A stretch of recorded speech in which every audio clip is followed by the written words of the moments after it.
Hello students, आज हम अध्ययन करेंगे एसएसटी में मानचित्र का। ठीक है।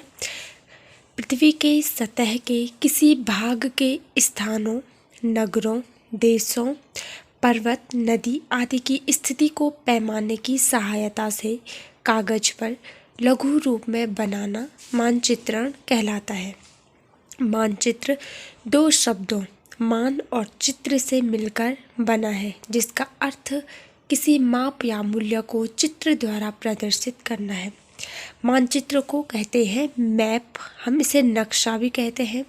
ये क्या होता है, एक पैमाने के आधार पर क्या होता है, किसी भी देश हो गया, नगर हो गया या स्थान हो गया, पर्वत, नदी, इनकी क्या है स्थिति को क्या करता है, पैमाने के रूप से एक कागज पर लघु रूप में बनाना क्या कहलाता है, आपका मानचित्रण कहलाता है। अर्थात मानचित्र पृथ्वी की सतह या इसके एक भाग का पैमाने के माध्यम से चपटी सतह पर खींचा गया चित्र है। ठीक है। इसके बाद हम जानेंगे टाइप्स ऑफ मैप। मैप कितने प्रकार के होते हैं। ठीक है। तो मैप होते हैं 3 प्रकार के, फिजिकल मैप, पॉलिटिकल मैप और थीमेटिक मैप। जो फिजिकल मैप है उसे कहते हैं भौतिक मानचित्र।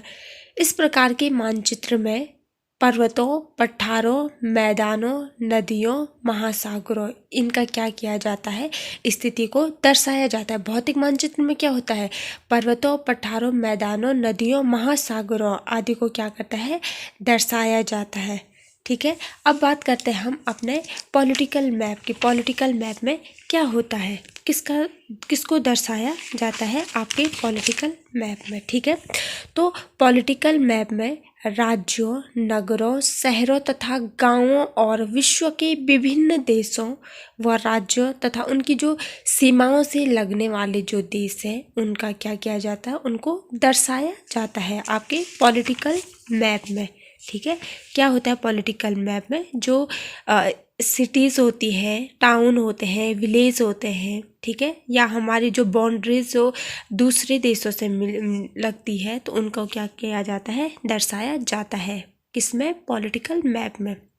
थर्ड आता है आपका थीमेटिक मैप में। कि थीमेटिक मैप में क्या होता है, उसमें सड़क मानचित्र हो गया, वर्षा मानचित्र हो गया, वन तथा उद्योगों आदि के वितरण दर्शाने वाले मानचित्र इत्यादि। थीमेटिक मानचित्र में क्या होता है, जो रोड मैप हो गया, रेनफॉल मैप हो गया, या आपके जो क्या बोलते हैं इंडस्ट्रीज़ हो गई, जो उद्योग हो गए, ऐसे जो स्थिति को जो मैप जो दर्शाता है उसे क्या कहते हैं, आपका थीमेटिक मानचित्र।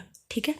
अब हम बात करेंगे मानचित्र के घटक, कंपोनेंट्स ऑफ मैप। ठीक है। तो मैप के कितने घटक हैं, मैप के हैं आपके 3 घटक हैं। डिस्टेंस हो गया, डायरेक्शन हो गया और सिंबल हो गया। ठीक है। डिस्टेंस दूरी, डायरेक्शन आपका हो गया दिशा और सिंबल हो गया आपका प्रतीक। अब हम इसे और बेहतर रूप में समझेंगे कि डिस्टेंस का मतलब क्या है। इस उदाहरण को आप देखेंगे, ये क्या है, एक नक्शा है, ये क्या है, मैप है। ठीक है। इसमें क्या हो रहा है, इसमें क्या हो रहा है, ये दिशा, ठीक है, ये आपकी क्या कहते हैं, दूरी को दिखाता है। जैसे यहाँ पे खेल का मैदान है या यहाँ पे पेड़ है, इतना के इतनी क्या है, इनके बीच क्या है, इतनी क्या है, दूरी है। तो ये क्या हो रहा है, इस मैप के आधार पर हमें क्या हो रहा है, जो मानचित्र का जो घटक है, कंपोनेंट्स ऑफ मैप है, तो उसमें फर्स्ट है आपका डिस्टेंस। तो इसमें क्या हो रहा है, हमें क्या हो रहा है, दूरी का ज्ञान हो रहा है कि जैसे यहाँ पे है तो ये इतने का इसमें डिस्टेंस है, उसके बाद यहाँ पे दुकान है, यहाँ पे कुआं है, यहाँ पे खेल है, तो ये क्या हो रहा है, इनकी क्या सभी के बीच में जो दूरी है उसका क्या करा रहा है, हमें बोध करा रहा है। तो ये फर्स्ट जो कंपोनेंट्स है ये आपका है दूरी। अब बात करते हैं हम सेकंड जो कंपोनेंट्स है उसमें डिस्टेंस। ठीक है, नहीं डायरेक्शन, डायरेक्शन है। डायरेक्शन मतलब क्या होता है, दिशा होती है। तो क्या होती है, मुख्यतः क्या होती है, 4 दिशाएं होती है, पूरब हो गया, पश्चिम हो गया, उत्तर हो गया और दक्षिण हो गया। ठीक है, पूरब, पश्चिम, उत्तर और दक्षिण, ये आपका यहाँ से उत्तर और पूर्व के बीच की जो दिशा होती है उसे कहते हैं उत्तर पूर्व। दक्षिण और पूर्व के बीच की जो दिशा होती है उसे कहते हैं दक्षिण पूर्व। दक्षिण और पश्चिम के बीच की जो दिशा होती है उसे दक्षिण पश्चिम कहते हैं। और उत्तर और पश्चिम के बीच में जो दिशा होती है वो आपका आता है उत्तर पश्चिम। इसे क्या कहते हैं, दिग बिंदु भी कहा जाता है। ठीक है, अब हम देखेंगे यहाँ पे दिक् सूचक का। इससे क्या होता है, ये क्या है, एक क्या है, यंत्र है। ठीक है, इसे कहते हैं दिक् सूचक। तो दिक् सूचक से क्या होता है, इसकी सहायता से मुख्य दिशाओं का पता लगाया जाता है। ठीक है, जो मुख्य दिशाएं हैं पूर्व पश्चिम उत्तर दक्षिण, हम किस दिशा में है इसका प्रयोग, इसका जो हमें पता चलता है वो दिक् सूचक जो यंत्र है इससे पता लग जाता है। अगर हम देश के कहीं भी किसी भी स्थान पे हो तो अगर हमारे पास दिक् सूचक है, इससे क्या होता है, हमें दिक् सूचक से क्या होता है, हमें दिशाओं का ज्ञान होता है। ठीक है, अब थर्ड बात करते हैं हम सिंबल की, प्रतीक। ठीक है, क्या होता है कि मानचित्र क्या होता है, एक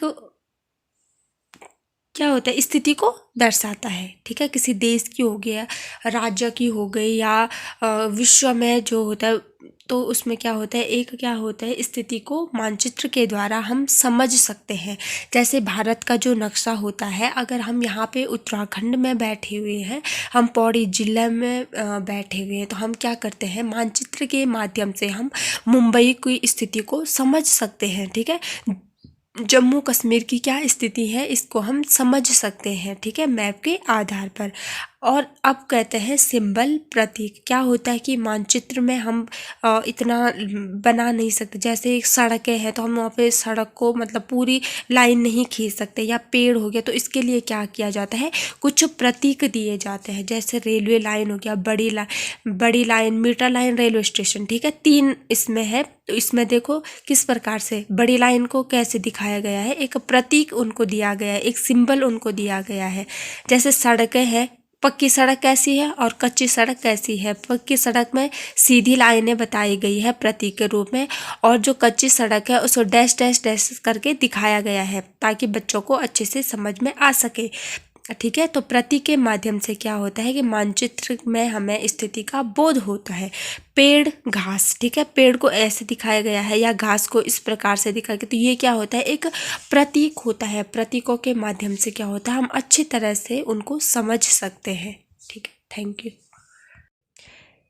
इसी चैप्टर में आगे आपके पास है खाका। ठीक है, खाका किसे कहते हैं, एक छोटे क्षेत्र का बड़े पैमाने पर खींचा गया रेखा चित्र क्या होता है, खाका होता है। देखिए मानचित्र में क्या होता है कि हमें स्थिति का बोध तो होता ही है, लेकिन कुछ चीज़ें ऐसी होती है जिन्हें हम कभी कभी क्या कहते हैं, जानना चाहते हैं। जैसे कमरे की लंबाई हो गई, कमरे की चौड़ाई हो गई, जिसे क्या है कि हम मानचित्र में नहीं दिखा सकते कि ये लंबाई है, इतनी चौड़ाई है। ठीक है, तो उसके लिए क्या किया जाता है, उसके लिए हम क्या करते हैं, एक रेखा चित्र खींच लेते हैं, जिसे क्या कहेंगे, जिसे खाका कहा जाता है।